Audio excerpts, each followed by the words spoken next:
Senhor esteja convosco. Ele está no meio de nós. Proclamação do Evangelho de Jesus Cristo segundo Mateus. Glória a vós, Senhor. Depois que a multidão comera até saciar-se, Jesus mandou que os discípulos entrassem na barca e seguissem à sua frente para o outro lado do mar, enquanto ele despediria as multidões. Depois de despedi-las, Jesus subiu ao monte para orar a sós. A noite chegou e Jesus continuava ali sozinho. A barca, porém, já longe da terra, era agitada pelas ondas, pois o vento era contrário. Pelas 3 horas da manhã, Jesus veio até os discípulos andando sobre o mar. Quando os discípulos o avistaram andando sobre o mar, ficaram apavorados e disseram: "É um fantasma!" e gritaram de medo. Jesus, porém, logo lhes disse: "Coragem, sou eu, não tenhais medo." Então Pedro lhe disse: "Senhor, se és tu, manda-me ir ao teu encontro caminhando sobre a água." E Jesus respondeu: "Vem." Pedro desceu da barca e começou a andar por sobre a água, em direção a Jesus. Mas quando sentiu o vento, ficou com medo e, começando a afundar, gritou: "Senhor, salva-me." Jesus logo estendeu a mão, segurou Pedro e lhe disse: "Homem fraco na fé, por que duvidaste?" Assim que subiram na barca, o vento se acalmou. Os que estavam na barca prostraram-se diante dele, dizendo: "Verdadeiramente, tu és o Filho de Deus." Após a travessia, desembarcaram em Genezaré. Os habitantes daquele lugar reconheceram Jesus e espalharam a notícia por toda a região. Então levaram a ele todos os doentes e pediam que o pudessem ao menos tocar a barra de sua veste. E todos os que a tocaram ficaram curados. Palavra da salvação. Glória a vós, Senhor. Pelas palavras do Santo Evangelho sejam perdoados os nossos pecados. Em pé ainda, antes de começar a homilia, vamos cantar Eu Navegarei, pedindo ao Espírito Santo que venha encher o nosso coração. Se você puder, levante os seus braços agora. Isso, vamos pedir ao Espírito Santo de Deus que venha nos batizar, nos encher, nos iluminar nesse momento. Já no início do Evangelho, da homilia, vamos pedir: vem Espírito Santo sobre os nossos sentidos, vem Espírito Santo sobre os nossos pensamentos, ordenar a nossa mente.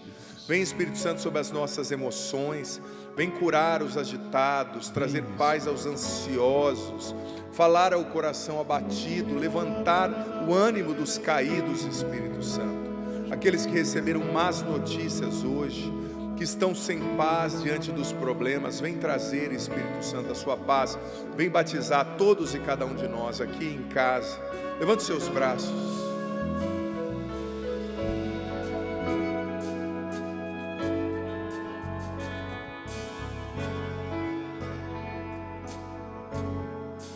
Eu navegarei. Canta isso, no oceano do Espírito, solta a voz. No oceano do Espírito. E ali adorarei, cante. E ali adorarei ao Deus do meu amor. Eu navegarei no oceano do Espírito. E ali adorarei, solta a voz. E ali adorarei ao Deus do meu amor. Espírito, Espírito, que desce como fogo, que desce como fogo, vem como em Pentecostes, mais forte, enche-me de novo, e desejo. enche-me de novo. novo. Deseje receber o Espírito Santo. Espírito, Espírito, Espírito, que desce como fogo, vem como em Pentecostes e enche-me de novo. uma vez mais, Espírito, Espírito, solta a voz. Espírito, Espírito, que desce como fogo,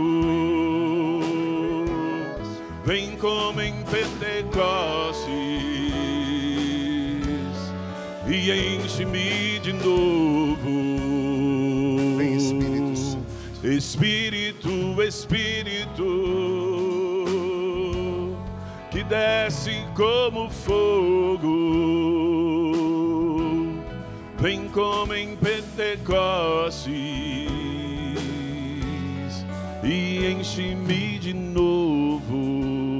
Nós te pedimos, Espírito Santo, vem sobre nós nessa tarde, Espírito Santo. Vem nos batizar com o teu Batiza-nos, poder. Espírito Santo. Vem nos fazer abertos para a verdade Vem, de Deus, Espírito resilientes para sermos Toca-nos. corrigidos, obedientes, flexíveis para nos deixar corrigir por Deus, Espírito Santo.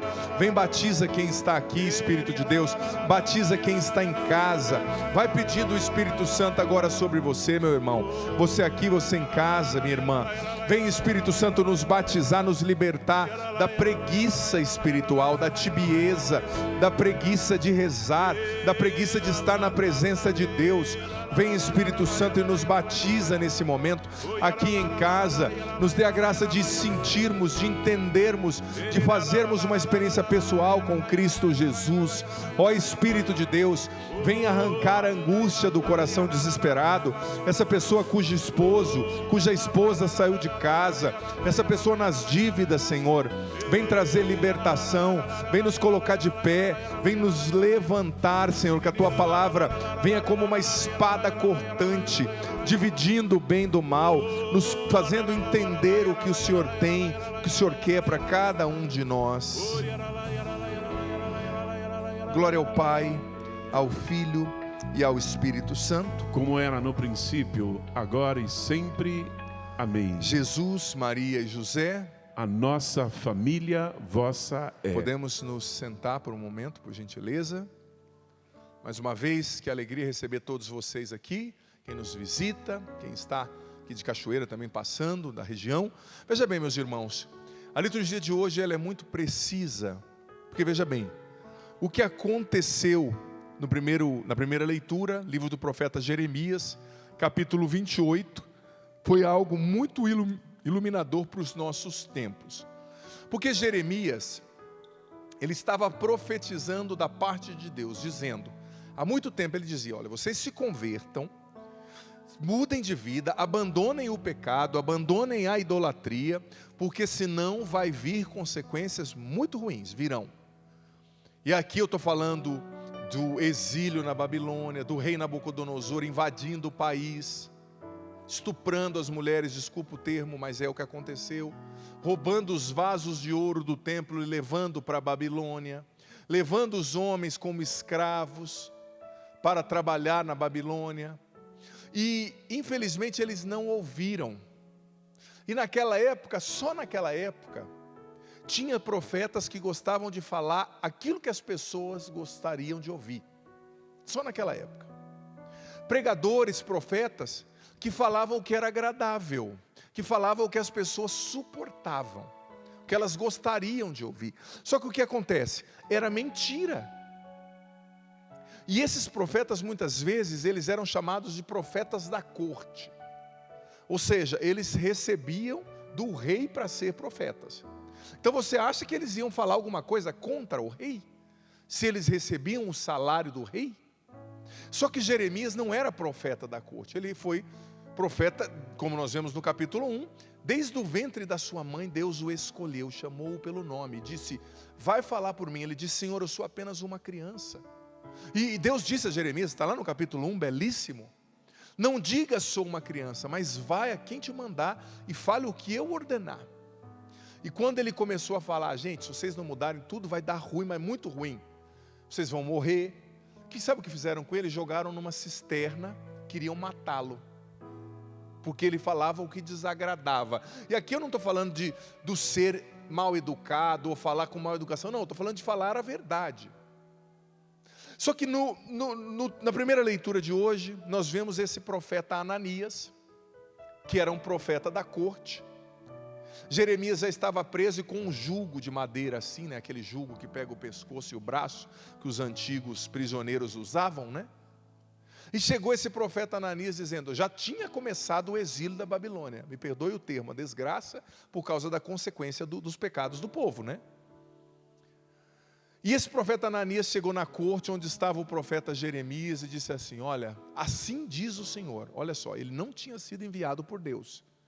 As pessoas que falam em nome de Deus, que usam o nome de Deus, sem mandato, sem envio, sem honestidade, sem lisura, olha, o juízo vai ser severo, muito severo. E ele quebrou o jugo de Jeremias, aquele jugo de madeira, né, que era aquele jugo que prendia os braços e o pescoço, assim como o prisioneiro, né? E disse assim, assim diz o Senhor, em 2 anos, esse jugo que existe sobre a terra de Judá, vai ser tirado e nós vamos ficar livres, e tudo vai dar certo, todo mundo está certo. Deus é bom, é misericórdia para todo mundo, olha que bonitinho, mais ou menos aquele discurso, que só acontecia naquela época, claro, hoje não, né? Naquela época não se podia corrigir. Quer saber o sintoma de uma sociedade doente? De uma pessoa espiritualmente doente? É alguém o qual você não pode corrigir. A pessoa é perfeita, você não pode falar, olha, melhora. Quanto casamento destruído, e eu como padre vejo o marido chutando o balde, mandando o casamento pro ralo, mas você não pode falar com ele, porque ele é o super-homem, sabe tudo. Ele errar nunca, ou ela errar nunca, é perfeito. Está destruindo o casamento, é um péssimo marido, um homem que faz um papel de moleque. Isso mais em outros países, no Brasil não acontece tanto, graças a Deus, né? Olha só, esse bando de homem forte que tem aqui, ó. Esses homens aqui é tudo moda antiga, né? Lava até o banheiro para a mulher, né? Fala a verdade. Sei, hein? Sei. Lavar não lava, mas na hora de acertar a mira erra, né, cara de pau? É uma coisa mais forte que nós, homens, viu, mulheres? Desculpa, a hora que a gente vai no banheiro, a gente não consegue acertar a mira, né? Mas, voltando ao assunto, uma sociedade doente é aquela que não se pode corrigir. É aquela que não se pode falar que ninguém está errado. A pessoa está fazendo uma coisa muito errada, não é nem só pecado, às vezes moralmente, é uma atrocidade. Você não pode falar, não. Está todo mundo certo, porque todo mundo é legal. Todo mundo... Deus ama todo mundo. Deus ama todo mundo, claro. Deus chama, acolhe os pecadores. Eu falava na pregação aqui sábado no acampamento Fé Católica e repito. Mas Ele acolhe os pecadores para que os pecadores continuem pecadores? Não, Ele acolhe os pecadores para que os pecadores deixem o pecado e se convertam, como Maria Madalena, como Mateus, como Santo Agostinho, como eu um dia lá atrás, como você que talvez esteja na caminhada. Mas nós estamos numa sociedade na qual não se pode mais falar a verdade. E aqui eu não estou dizendo de ter preconceito, de humilhar nenhuma pessoa humana, não é isso, é falar a verdade objetiva, não falar de uma pessoa, mas falar, isso é o certo, isso é errado. E tem coisas que a Bíblia revela, obviamente, e a gente é fiel à Sagrada Escritura, à tradição, mas tem coisas, gente, que é senso comum, não precisa nem incomodar o Espírito Santo.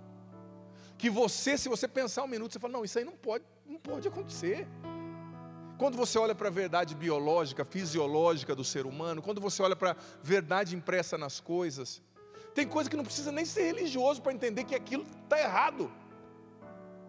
Só que o que acontece? Ananias começou a profetizar, vai dar tudo certo, todo mundo está certo. Jeremias até então foi pego de surpresa. Falou, tá bom, você está falando, vamos ver, né? Se você está falando, o que você está falando tem que se provar. Só que Jeremias saiu dali, foi a primeira leitura, você ouviu aqui. Ele saiu dali e a leitura disse que a palavra do Senhor foi dirigida a ele. E Deus disse para ele, Jeremias, volta lá. E profetiza o que eu vou te falar. E ele chegou lá na corte, na frente do profeta Ananias, na frente do rei de todo mundo e falou, olha só, você Ananias, quebrou de mim o jugo de madeira. Mas agora diz o Senhor que vai vir um jugo de ferro. e você, como você profetizou mentirosamente, Deus não te enviou, você vai morrer ainda nesse ano. E 7 meses depois ele morreu. Foi a leitura que você ouviu aqui, com certeza você prestou atenção. Sei, né?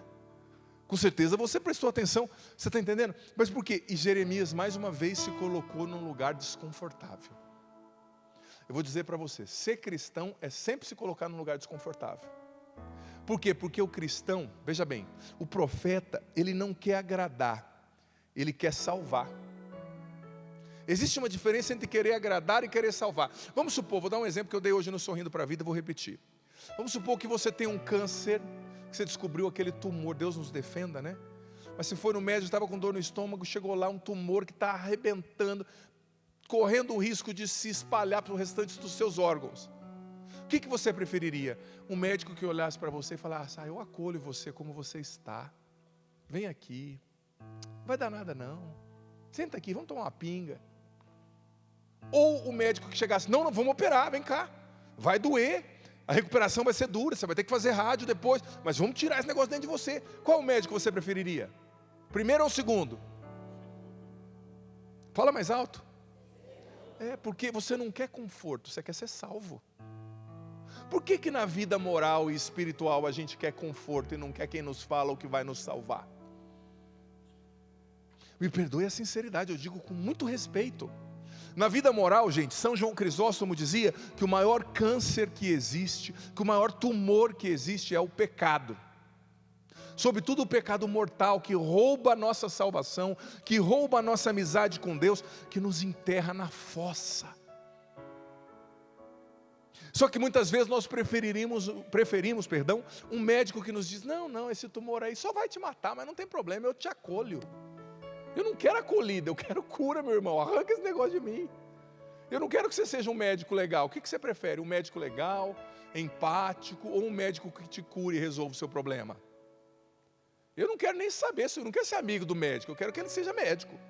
Se rolar uma amizade, bem, mas o meu interesse quando eu estou doente não é que o médico seja legal ou ferir os sentimentos deles. Gente, e a gente tem que tomar cuidado. Graças a Deus a gente evoluiu em muitas coisas na nossa sociedade. Mas a gente involuiu, a gente regrediu em outras.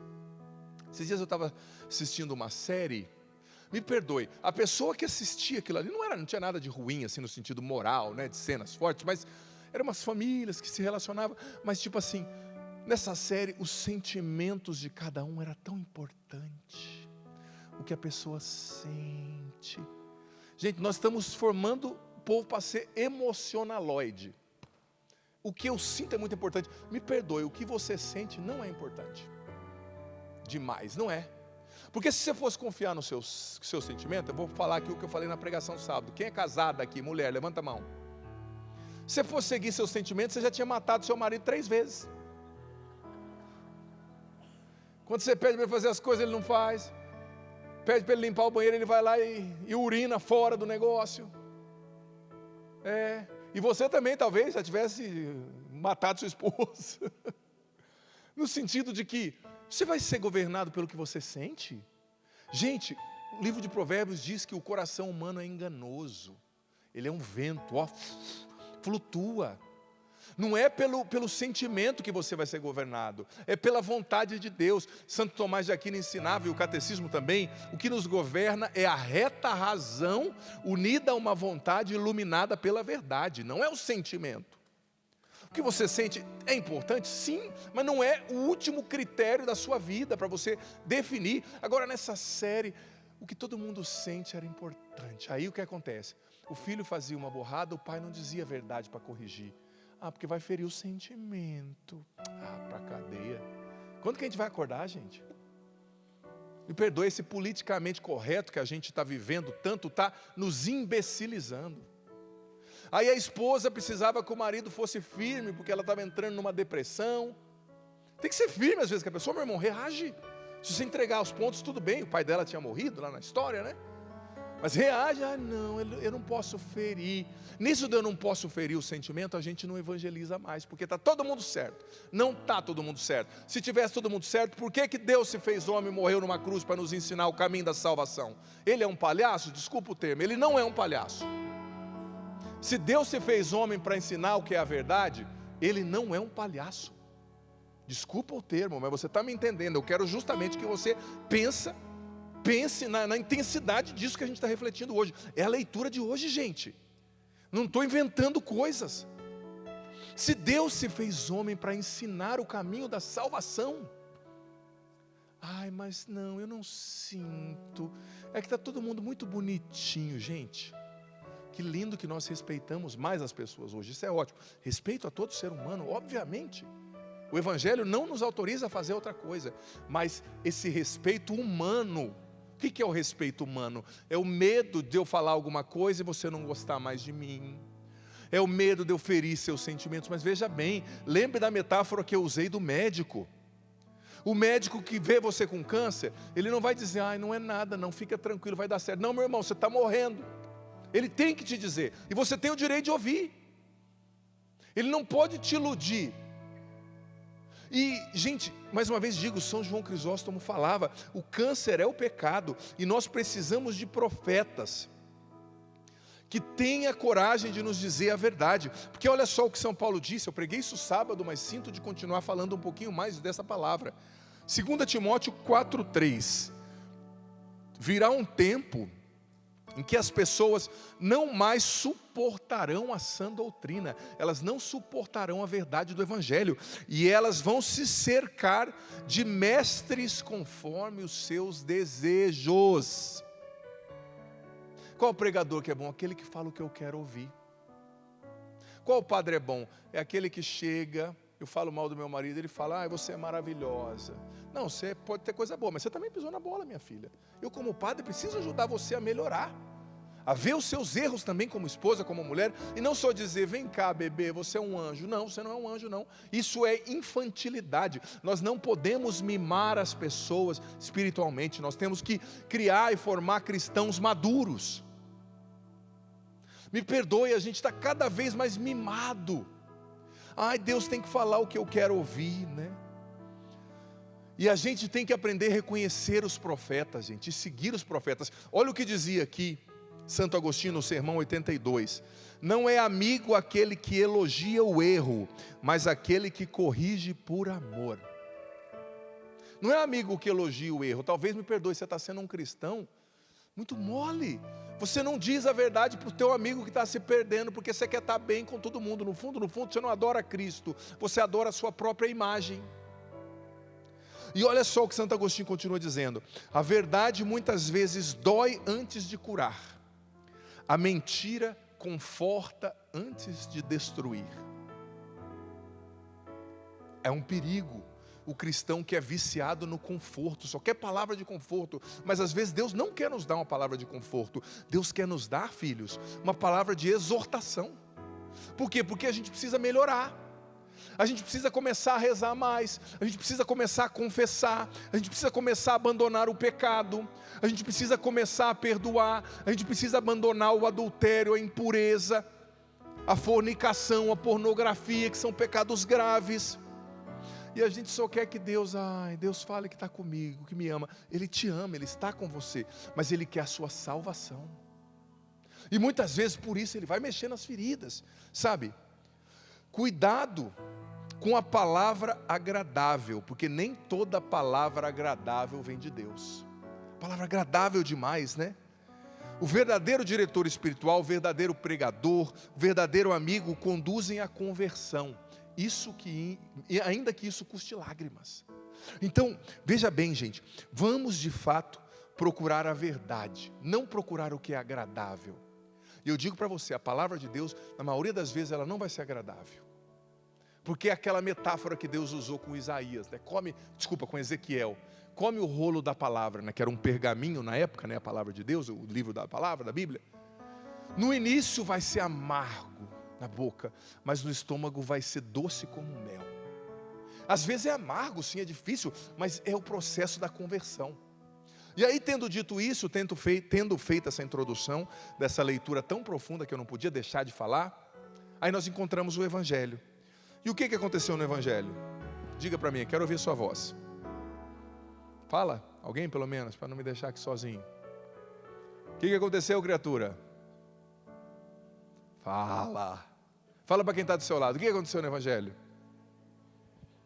Jesus andou sobre a água, ótimo. Então vocês não estavam dormindo na hora, fiquei feliz.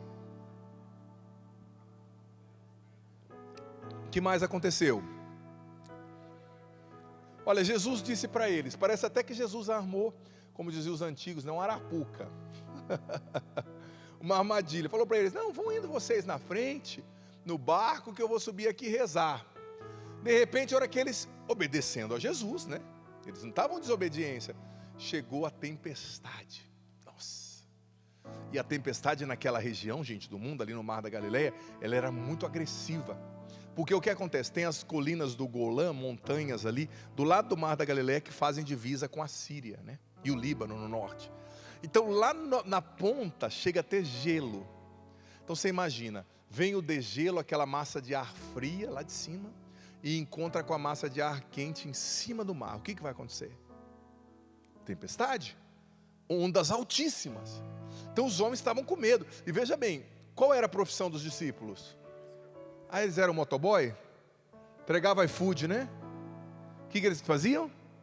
Pescador. Então, para o pescador estar com medo da água, o negócio estava feio, não estava?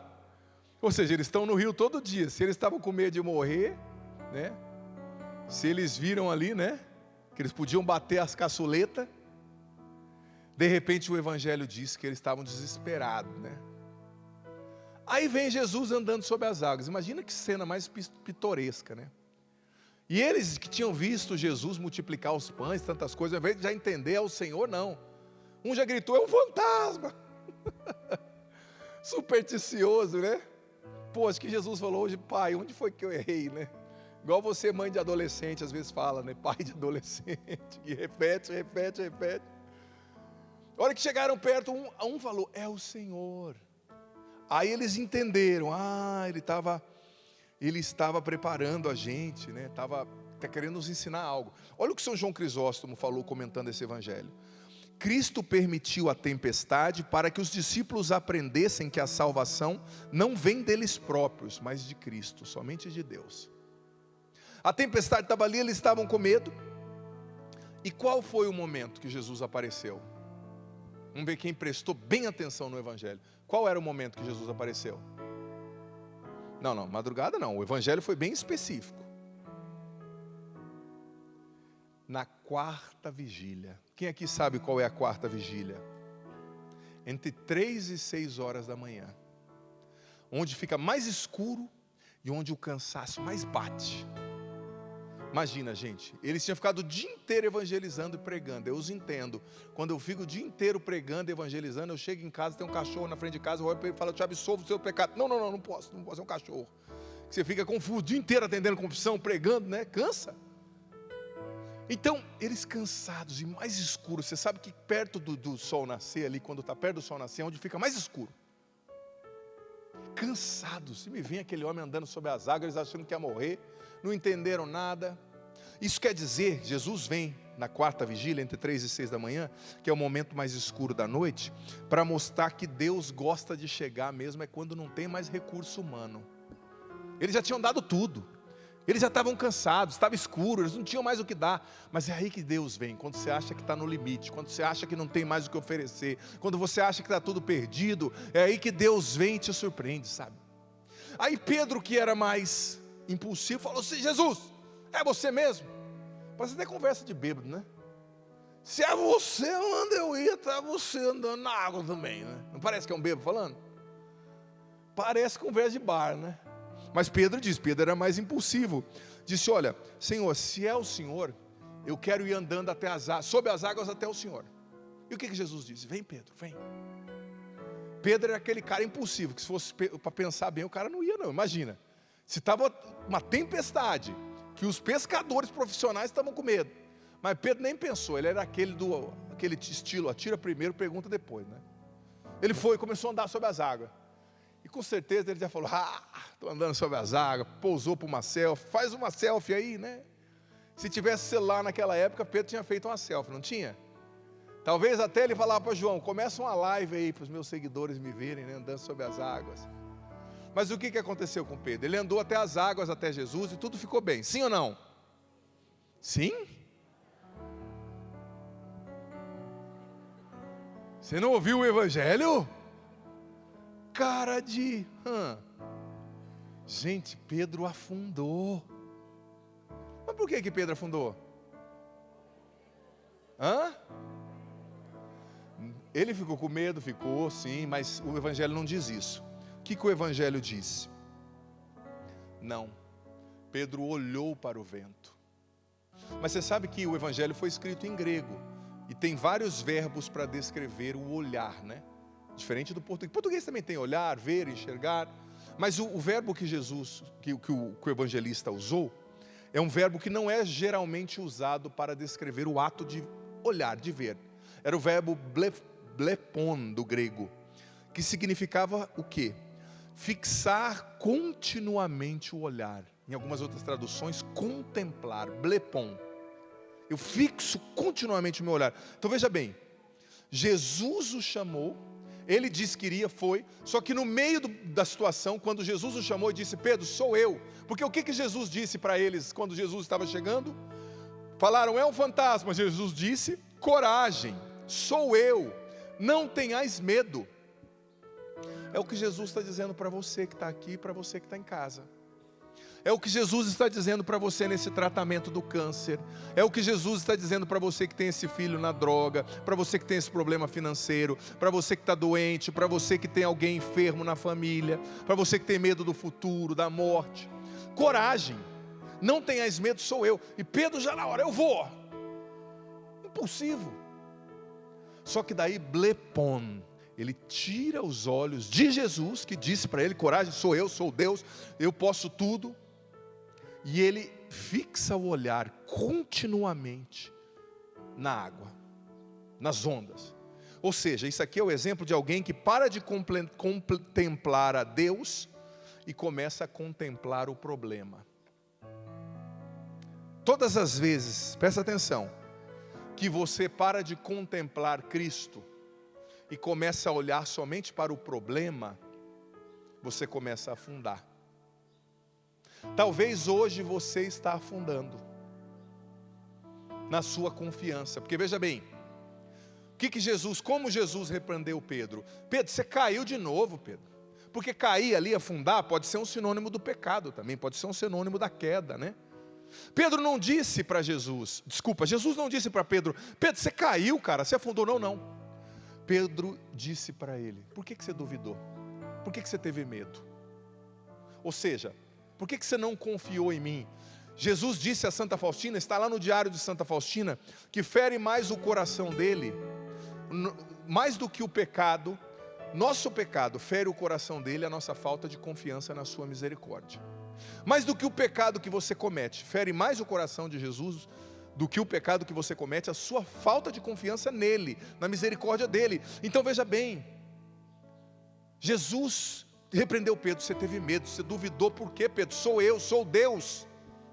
Olha para mim, não contemple fixamente o problema. Jesus está dizendo para você: olhe para mim.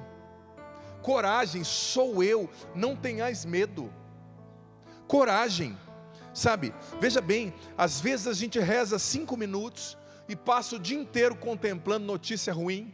A gente reza um Pai Nosso, mas alimenta a ansiedade o dia inteiro, vendo videozinho, e depois fala: não sei porque minha fé diminui. Diminui porque você alimenta mais o medo do que a esperança. Você alimenta mais a falta de confiança do que a oração. Você contempla mais o problema do que Jesus.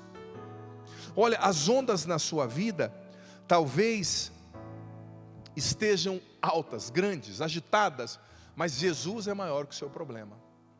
Jesus é maior que os desafios, maior que a crise financeira, maior que a conta que você tem para pagar e não sabe de onde tirar dinheiro. Jesus está pedindo hoje: olha para mim, olha para mim. E gente, não obstante, encerrando agora a reflexão, não obstante a queda de Pedro, né? Ele caiu, ele tirou os olhos de Jesus, mas mesmo na queda dele, é o primeiro Papa, né? Ele nos ensina algo maravilhoso. Ele fez uma das orações mais bonitas que existe em todo o Evangelho: Senhor, salva-me, estou perecendo. Muitas vezes eu e você, pela nossa fraqueza humana, pela nossa limitação, nós vamos blepon, né? Olhar fixamente as ondas. Muitas vezes nós vamos desviar os olhos de Deus, mas é só pedir: Senhor, salva-me. Olha o que São Bernardo de Claraval falou, doutor da igreja: Deus é mais rápido em levantar o pecador arrependido do que o pecador em cair. Doutor da igreja está falando, antes de você cair, vou usar o exemplo, eu não vou cair não, tá? Hoje o Caramelo não está aqui, o Caramelo fica todo dia aqui assistindo minha homilia, né? Um cachorro que a gente tem aqui, hoje ele não veio, não sei o que aconteceu, vou falar com ele depois. Ele é fiel nas minhas missas, viu? Sempre. Na hora da consagração ele até baixa a cabeça, é gente boa. Mas imagina, São Bernardo está dizendo, antes, o pecador arrependido está caindo, antes dele chegar no chão, se ele se arrepende e pede: Senhor, salva-me, Deus já o levanta. Imagina eu caindo aqui, não vou cair, óbvio, mas antes de eu arrebentar minha cabeça ali no degrau, alguém me pega e me levanta de volta. É isso que São Bernardo está dizendo. Se você confia, e mesmo na sua fraqueza, nós vamos fraquejar, gente, às vezes, infelizmente, o Senhor te levanta pela confissão, o Senhor te levanta pela graça da oração, o Senhor te levanta através dos irmãos, o Senhor te levanta e te visita numa homilia como essa, num evangelho como esse. Abra-se e diga: Senhor, salva-me, salva-me, não é? Eu preciso de Ti. Repita depois do Padre: Senhor, salva-me. Foi muito ruim. Senhor, salva-me. Eu preciso de Ti. Salva-me de mim mesmo, dos meus pecados, das minhas más tendências, das mentiras que eu assumo como verdade. Salva-me do medo, da falta de fé, do desânimo. Salva-me do desejo de só ouvir coisas agradáveis, confortáveis, mas que não me convertem, mas que não mudam a minha vida. Senhor, eu quero me converter. Senhor, eu quero fazer a Tua vontade. Derrama sobre mim o Teu Espírito Santo. Batiza-me no Teu Espírito. Faz-me compreender o que eu ouvi. Vem, Espírito Santo. Salva-me. Eu preciso de Ti. E vamos ficar em pé. Pode se levantar agora, com coragem para rezar, com ânimo. Levante seus braços e diga mais uma vez comigo: salva-me, Senhor, do medo. Salva-me, Senhor, do medo. Salva-me, Senhor, do desânimo. Salva-me, Senhor, do desânimo. Salva-me, Senhor, da falta de fé. Salva-me, Senhor, da falta de fé. Do pecado. Do pecado. Do mundanismo. Do mundanismo. Da mentalidade fechada a Ti. Da mentalidade fechada a Ti. Muitas vezes eu nem percebo. Muitas vezes eu nem percebo. Mas eu vou absorvendo. Mas eu vou observando, pensamentos, uma mentalidade que é contrária ao Teu Evangelho. Converte-me, Senhor. Converte-me, Senhor. Eu quero ser melhor. Eu quero ser melhor. Eu quero ser agradável a Ti. Eu quero ser agradável a Ti. Eu quero ser moldado por Ti. Eu quero ser moldado por Ti. Eu não quero ser agradado. Eu não quero ser agradado. Eu quero ser salvo. Eu quero ser salvo. Diga-me a verdade. Diga-me a verdade. Converte o meu coração. Converte o meu coração. Salva-me da queda. Salva-me da queda. Da ruína. Da ruína. Fortalece a minha fé. Fortalece a minha fé. Eu preciso de Ti, Jesus. Eu preciso de Ti, Jesus. Em Teu nome vem libertar. Em Teu nome vem me libertar. Vem curar. Vem curar. A mim e a minha família. A mim e a minha família. Eu creio no Teu poder. Eu creio no Teu poder. Com os braços bem erguidos, vamos cantar isso. Eu preciso de Ti. Solta a voz. Eu preciso de Ti, meu Senhor. Solta a voz, eu preciso de Ti. Eu preciso de Ti. Quero caminhar contigo, solta a voz. Quero caminhar contigo e não mais andar sozinho. Eu preciso de Ti. Eu preciso de Ti. Eu preciso de Ti, solta a voz. Eu preciso de Ti, meu Senhor. Meu Senhor, eu preciso de ti. Quero caminhar contigo e não mais andar sozinho. Quero caminhar contigo e não mais andar sozinho. Eu preciso de ti. Ergue bem os braços e canta. Por isso vem, Espírito Santo. Por isso vem, Espírito Santo. Ó, vem, Espírito Santo. Solta a voz. Ó, vem, Espírito Santo.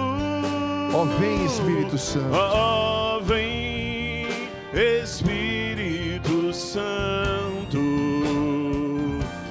Ó, vem, Espírito Santo. Vem curar as minhas feridas. Fecundar-me com nova vida. Fecundar-me com nova vida. Inundar-me com o teu amor e fazer-me crescer em tua graça, Senhor. Bem suave, eu preciso de ti para encerrar. Eu preciso de ti, meu Senhor. Bem suave, eu preciso. Eu Quero caminhar Quero contigo caminhar. para encerrar. quero caminhar contigo e não mais andar sozinho. Eu preciso de ti. Jesus, Maria e José, A nossa família, vossa